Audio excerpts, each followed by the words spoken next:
Everybody, and welcome to this series. It's the 8th, I believe, in Friday Night Light, and it'll take about 30 minutes. This evening's topic is Groupable, the new name for MORI, and Worship Brother Rob LaFleur will be our presenter this evening. He'll explain much more about that. We are recording the session, so it can be viewed by our brothers on the Michigan Masons YouTube channel. And all of you are muted and your video is turned off in order to save bandwidth and obviously to mute background noise. If you want to pose questions, you can see there's a chat function, Q&A function that Brother Darren has put a note or two in there and both he and Corey Curtis will be monitoring the chat and Q&A functions, attempting to answer questions along the way if you want to pose them, or at the very least, they'll pose them to Worship Brother Rob afterwards. We'll also be sending a questionnaire out to everybody following the session. We'd appreciate if you take a moment or two to complete that, because it will help us do better for later on in the series, as well as if we do additional ones in the spring. So 800-2321-9357. If you have questions or suggestions along the way, please too, or Michigan Mason support at michiganmasons.org is the email. So again, Worship Brother Rob LaFleur has been managing our membership databases from the very beginning. I still remember Win Mason, which was a very old platform, but it was one of the first more modern platforms in membership databases. So we've gone through several transitions to that, and now we're at Groupable. So I will turn the floor over to Worship Brother Rob LaFleur, who will tell us much more about it. Thanks, Rob. Okay, thanks, brother. I'm going to jump right in and start sharing my screen. So if we do that. Is that shared? I think we are. Okay. We got the right screen sharing, so that would be with the mi.moriapp.com, I hope. The mi.moriapp.com is the URL in order to get to the website. One of the things that many people don't know is that if you're any one of these officers that are listed here, so that's the Grand Lodge officers, past Grand Masters, and so on. If you see an office on there that that you belong to, you can create a groupable account on your own without any input or any access from the secretary or from the Grand Lodge. You can just automatically create the account and start using Groupable. So I want you to be aware of that. It will be a read-only account. The secretary can add assistants that will have read-write access, or anyone else in the lodge. They don't have to be one of these officers. They can be anyone else, and he can assign them both as either an assistant or as a read-only. So if you are, say for instance, a regional grand lecturer, you'll have access to the districts within that. Same with the DDI and the BGP. Grand Lodge officers, past Grands, will have access to the entire system. And so we will move from there. Here I'm listed at the login screen for Groupable, and I want to show you a couple things before we begin. If you don't already know it, I'm going to make a quick shortcut on my desktop simply by left-clicking on this little lock button. I'm going to hold the mouse button down, and I'm just going to drag it off to the screen and then drop it. So I've got it listed over here. Right now, you'll see I do have 2 tabs open, but if I double click on this, you're going to see a 3rd tab open over here, and that will be another instance of the Groupable software. So a point being is I've seen a lot of people that would have to go to the Grand Lodge website to find the link to get to Groupable to log in. That's a lot of extra steps that you would have to take when it's not necessary. Just a little bit on a web browser. If you see this little plus sign over here, sometimes it's located all the way over to the right. That means you can add another tab to your web browser. So I could go to the Grand Lodge Michigan website on one tab. I can have Groupable on another one, and so on. I can have multitudes of these. So if you didn't know that, now you do. There is a plus sign. Again, it could be over here, or sometimes there's a little tiny box over here. Some browsers are a little bit different. Okay. I'm going to log in once over here, and the other thing that you'll see is another screen. Now, these will both get us to the Groupable website. This is the new look of it. If you have to create an account, you see create account down here toward the bottom. If you go to the old login screen, you can go to account and create an account here. The login is over here on the left-hand side. Do not use the classic. Effective this week, you can no longer do dues within the classic. It's called the classic MORI. The only way you can do dues anymore is Groupable. We've been warning now for quite some time to start acclimating yourself to Groupable. It's time now because you will not be able to do your dues within this version of it. So I'm going to come over here. We're going to go ahead and log in.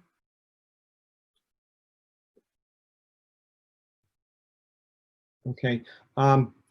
Right here, you'll notice it says Doric 342. I'm logged in as a lodge secretary. I just want to give you something off to the side over here. I've got another browser open, and in this one, I have Richard Kaufman's login, and he is a BGP rep.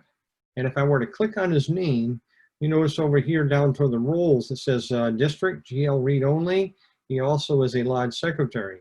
So if he were to click on the lodge secretary, it would look exactly like we have over here. The members of the lodge would show up in this section right here.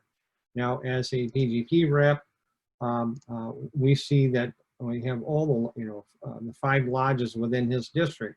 He's in region number 5, district number 4. So these are showing up over here. If he wanted to go to a lodge, he would simply go to, say, Petoskey, click on Petoskey, and again, he'd be on a read-only access on these. So if he comes over here up to his name, clicks on that, clicks on Lodge Secretary, and all of a sudden now his role will be as a secretary under Karnak 442. And it looks a lot like the other one does, but we have another icon over here. We also have some additional menu choices off the left-hand side. So I'm going to get rid of this one because we're going to just concentrate on this. One thing I'd like you to do when you get try to get acclimated in here is, let me see if I can see how my mouse changes. Sometimes it goes to an arrow and then it goes to that little pointy thing. Everything that I'm pointing on that has that little finger pointing thing, I can click on. So there's a massive amount of different things that we can click on this site. So here's the Master Masons, Fieldcraft, Entered Apprentices, and so on. You got these up-down arrows. These are clickable. So we can sort, like right now, we're sorted by name, and for instance, I can sort it backwards by just clicking on the arrows. I can sort over here the dues owed, and then I can sort so the people that still owe dues show up toward the top. On the menu choice over here, we got menu choices. We got these little down arrows that are sub-menus. So these all have additional menus coming down. Down toward the bottom, we have the help system. Now, the help system is pretty good. There's a lot of videos out there. And I highly advise you to take a look at some of these videos. A particular note is the one right over here, because the dues process this year, if you are a secretary, the dues process is totally different. Make a mental note. If you're already doing dues in Groupable, this is a 12-minute video. About at the 6-minute mark is the section where it starts out as you've done dues before. If you've never done dues before, watch it from the beginning. If you have done dues before and you're just going to continue to do them, then move the timer to the 6-minute mark. I'll show you how to do that. I got this started. I'm going to expand it. Hello everyone, this is Mark from Groupable here with a rough cut video of some of the upcoming changes. Okay, down here toward the bottom, I'm dragging this over. I'm dragging the timeline over.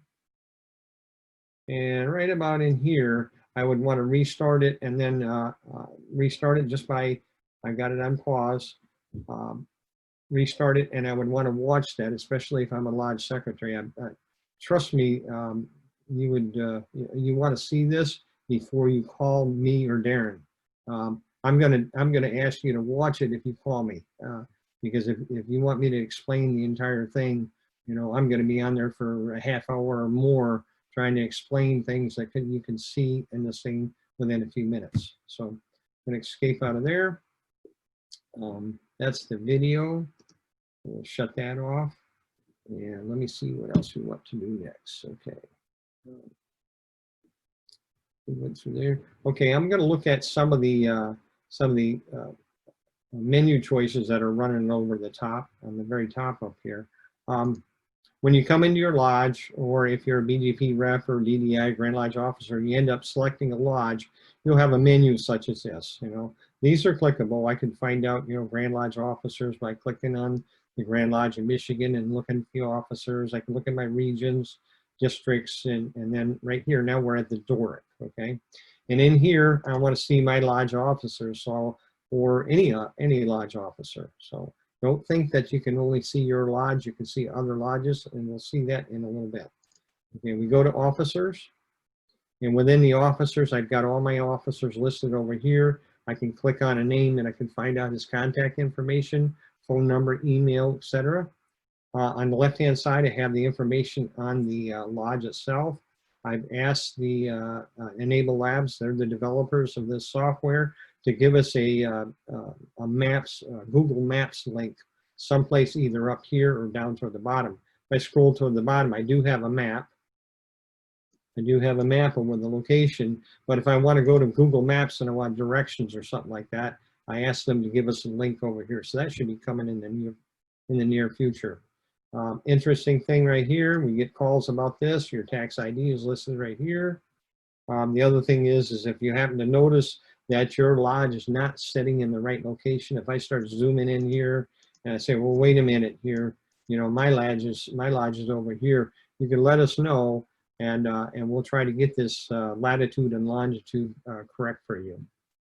If we scroll down the screen, we'll notice that we have our DDI, BDP, RGL, also our additional users. These lodge secretary can make any number of assistant secretaries or webmasters in the software.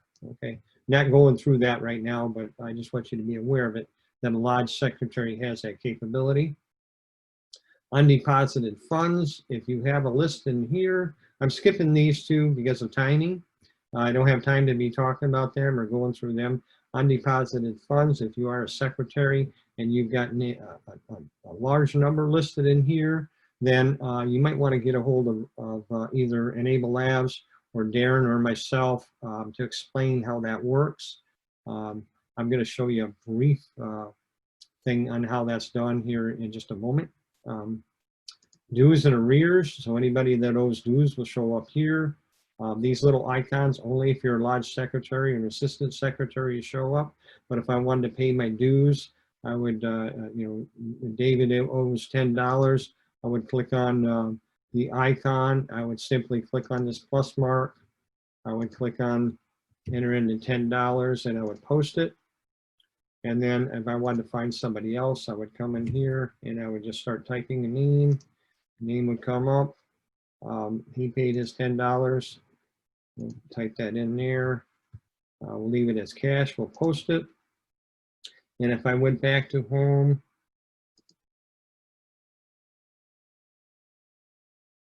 and we look back to undeposited funds, we show that we have $10 or $20 to give to the treasurer. Now, this is where you would see if you have a large money amount listed in here, this is where you're going to want to get a hold of Darren or myself or Enable Labs. So I'm going to delete these out just so I don't remember that I did that. Okay. The next one I want to look at is we'll look at reports. And this is your annual returns. You notice if you scroll down, we got a number of pages. We go to page 3. There's your 2020. Here's 2019. Now, one thing I've noticed that this is kind of a large screen right here. If I have a smaller screen and it looks like this, I'm not getting all my information. So you simply have to click on maybe PDF, or if you have Microsoft Excel or CSV or something that can work with Excel spreadsheets, click on one of these, or you can click on PDF, and that will download a PDF file. If I open up that PDF file, then I'll have that same information listed right here that was available. So if you can't see it on the screen, and you do want to see it, such as this, you would want to scroll down to the bottom and then go ahead and do the PDF or the Excel spreadsheet. I didn't try print, but I imagine print would probably work and do the same thing for me.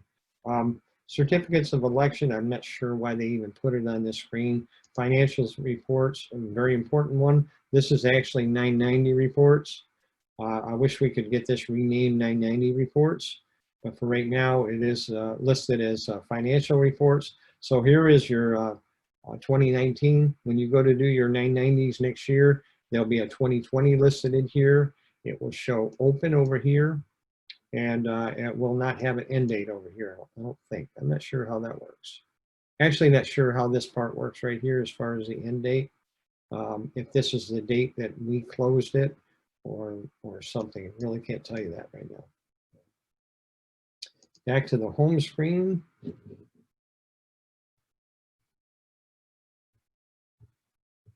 On the home screen, you'll notice that all my master masons that are active in my lodge are listed under MM right now, which is where I'm at. If I click on Fellowcraft, you see this green little bar that shows up underneath it. These are my Fellowcrafts. These are my entered apprentices. And then my deceased and suspended. And finally, widows and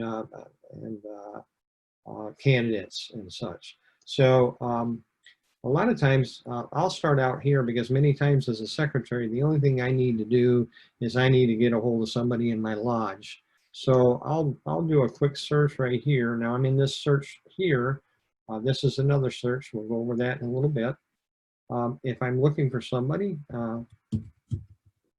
it narrows it down. So you can see Mitchell is a middle name, a first name, or last name. So it's looking for anybody that has Mitchell in their name. And so I find any one of these brothers, I can click on one of them and his Masonic record. This is what I want to see. This is a Masonic record comes up.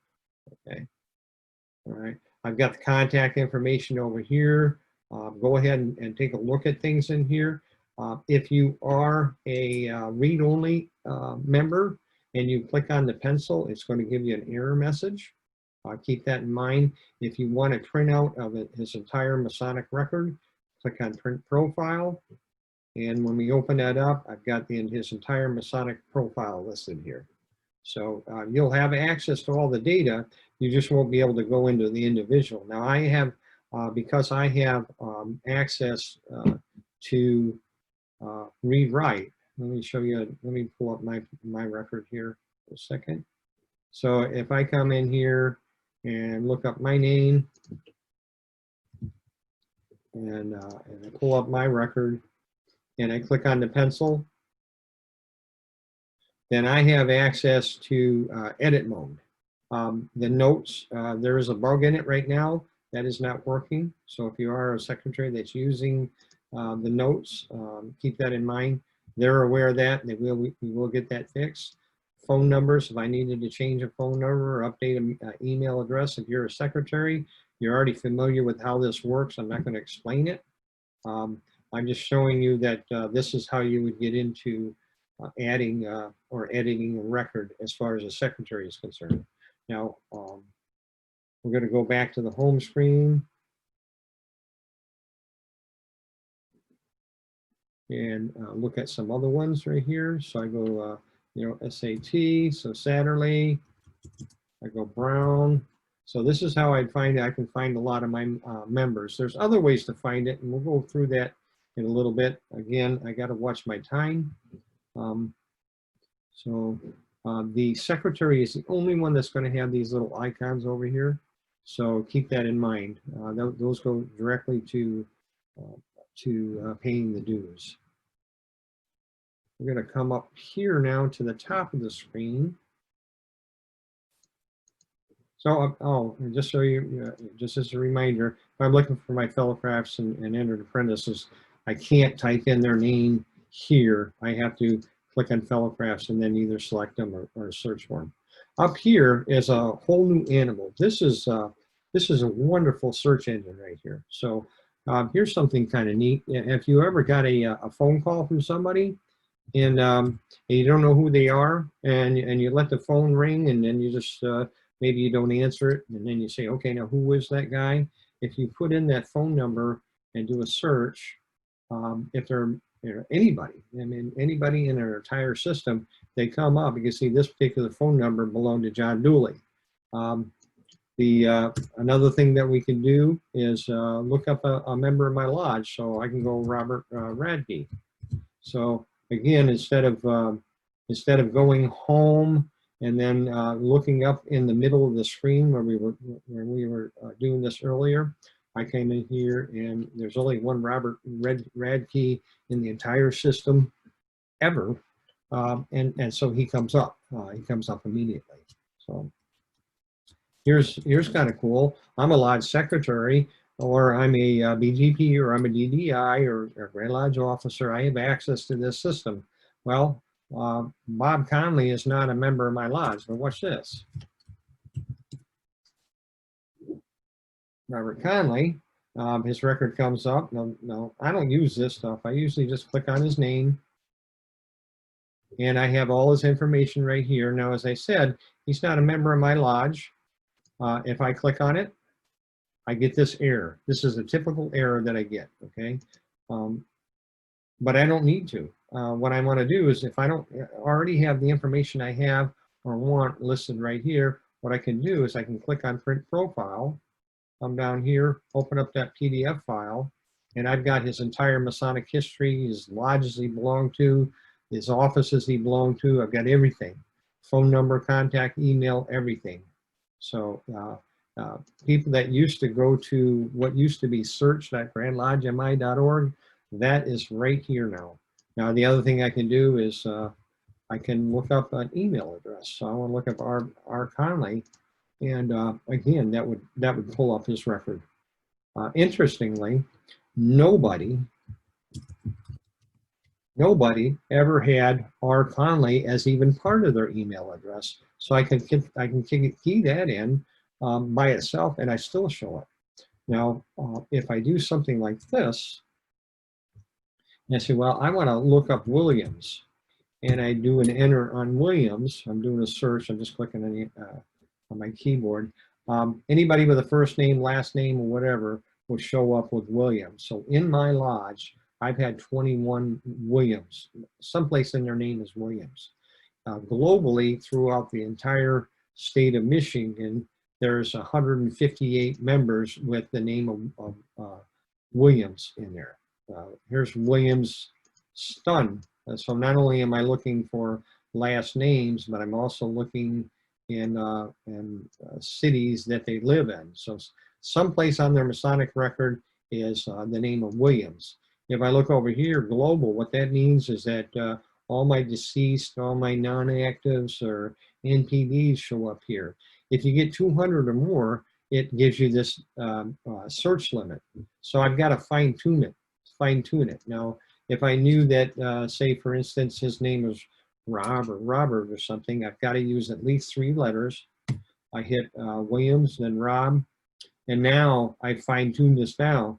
I've got globally, there are 6 active members with the name of Robert or Rob Williams. And there are 11 that are inactive, and obviously the 56 for the global. The other thing you can do is say, well, you know, I know the guy's name is Williams and he's in Lodge 595. So what I can do is I can go, okay, let me go to 595. Now I'm using 4 characters for the lodge number, but I got lodge colon and then the lodge number. I hit on search, and I'm going to find anybody in Lodge 595 that has Williams in it. How do I know these things? Okay, off to the right, you see this little question mark. You click on the question mark, And this shows me I can search by name, which we've been doing. I can search by phone numbers, and it says no punctuation or spaces. So I'm listing the phone number without any dashes, any brackets, any periods, nothing. It's just a phone number. I can search by email. And then the status I don't use, city I haven't used, but I do use occasionally the lodge. And here it shows me I'm adding that lodge, the colon, and the 4-digit lodge number. You won't use that very often, but what you will find yourself using is finding members by name, by phone number, and by email. There are other ones, sometimes you have to hit the cheat sheet and come over here and take a look at it and how to search for those, okay? So, photos. I'm going to show you how to add a photo to somebody. So we go to, we'll go back to home, or actually, all I got to do is find somebody in my lodge. So we'll just, I'm going to pick on myself again. Oh, I know what I wanted to show instead. I wanted to show, I remember, I wanted to show a candidate. So in here, I'm using a different search engine. I'm using the old MORI search, a little bit different. I'm going to look for a candidate, and we'll do a search. And let me see if we got.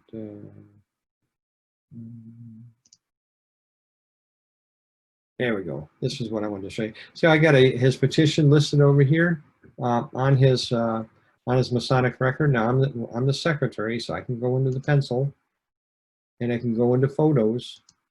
I could scan his petition, make it into a JPEG. The only thing it'll accept right now is a JPEG, and then save it. I choose the file, save it, and then I can put that Masonic record. I can put that on his record up here. So some of the other things that we can do with this find. So I'm under here, and I'm going into the find. Some things that I've done is I've gone to distance, and I've said, okay, give me 49548 and give me 1 mile from there, and do a search, and give me let's see, a master mason, and I want him to be in good standing, and we'll do a search. So I got 3 guys that are within a mile with of that zip code. Now it takes into account that zip code is kind of large, but that really helps me out if I got a brother that needs a ride to come in the lodge. So let's take that out. Let's take that out. I wish there was a way. I wish there was a clear, but there's not. You actually have to take these out. Okay. The other thing I might do is in the notes section is I say, okay, who has gotten an MDR in the lodge? And what this is doing is, let's see. What this is doing is looking in their Masonic record in the notes section for the word woodworker. So if I clicked on my name and we came in here and we hit on this edit, I'm going to get an error, I think, right here. Yeah. But I clicked on this edit, and you notice I got the word woodworker in here. I got the word Shriner in here. I can add these notes, or you will be able to shortly, and then they're searchable in this find member over here. Okay.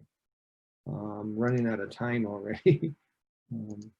Let's go into directory, because the 2 things that maybe a lodge representative, a BDP, DDI, or Grand Lodge officer, or some other officer is usually looking for is you're looking to contact a member, or you're looking to contact a lodge, or you want to go into a lodge. So the directory is a great place to look for the lodge information.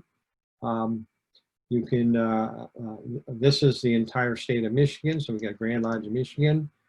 We can look at the districts, the regions within the districts, the Grand Lodge officers, committees. There isn't very many of those. Come back over here. The lodges are listed over here in alphabetical order. If I want to find a lodge, they're 4-digit numbers. So, even 001, you'll notice Zion, it's 0001. It's not 1. And if you put 3, you're probably going to get quite a few lodges, I think. Let's try 32, what happens. Okay, we got I think it requires at least 3 digits here. Maybe that's why that's not working. But say I want lodge 34, I'm going to go 0034. If I want why Charlevoix shows up, I don't know, but you know, bear with it. Okay, I want lodge 595. You know, I'm finding the lodge that I want. I find the lodge I want. I click on it, and I can see my loft. I can see the location. Again, I'm going to ask them put a link in here that'll go to Google Maps. So, you know, if you want directions how to get there, you don't have to copy the address down and put it in Maps. It should be a simple link on the screen. I click on officers. Now I've got their contact information over here, but one better, if I want to click on their name, I've got this coming up. Remember, I can't click on the pencil, but I can click on the print profile. So that's how I would have all the information that I need to contact the lodge secretary, or in this case, the workshop master. So coming back to the directory. You can find any of the lodges that way. Again, they're sortable. I don't think, can we sort them by city? Yeah, we can sort them by city. So anytime you see these arrows, they're sortable. Later on, as the program progresses, you're going to see more and more of the screens that look like these little boxes. And as that time comes in, the old MORI screens that were over here, or the old menus that are over here, are going to start going away. So I've got 31 minutes listed on my timer here. I crammed this in, but I gave you a rough brief overlook of how to find things in here. And I know that I might have gone over your head a little bit, or I might have gone so fast that you didn't catch a lot of things, but this video will be on available in the YouTube site, and also in the members.michiganmason.org, which is the Grand Lodge website. So that will be listed under there under Friday Night Lights. It's also listed under YouTube. And YouTube has a link going back to Friday Night Lights. So brothers, that's what I have for you. Oh, one more thing. I had one more thing I wanted to share with you. Let's share the screen.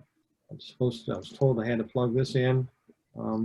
Friday Night Lights coming soon. You got September 11, strategies for engaging your membership. And then September 25, I'm doing a sequel. I'm going to go into a few of the more advanced sections. I think it's going to be geared more toward a secretary than it would be to a regular member. But you might be interested in seeing some of the capabilities that the secretary has. So that's what I have, brothers. I hope you enjoyed it. And I'm going to turn this back over to Fred. So. Thanks, Brother Rob. Appreciate it very much. We do have a survey link either in the chat window, or we'll send it to you after the session. So please give us feedback. Tell us what you learned. Tell us what you think you're going to use. Tell us how to improve and the like. But we appreciate you taking the time out of a Friday evening. We hope you have a wonderful weekend and a very safe drive. So thanks for joining us, and we'll see you in 2 weeks. Thanks. Bye-bye.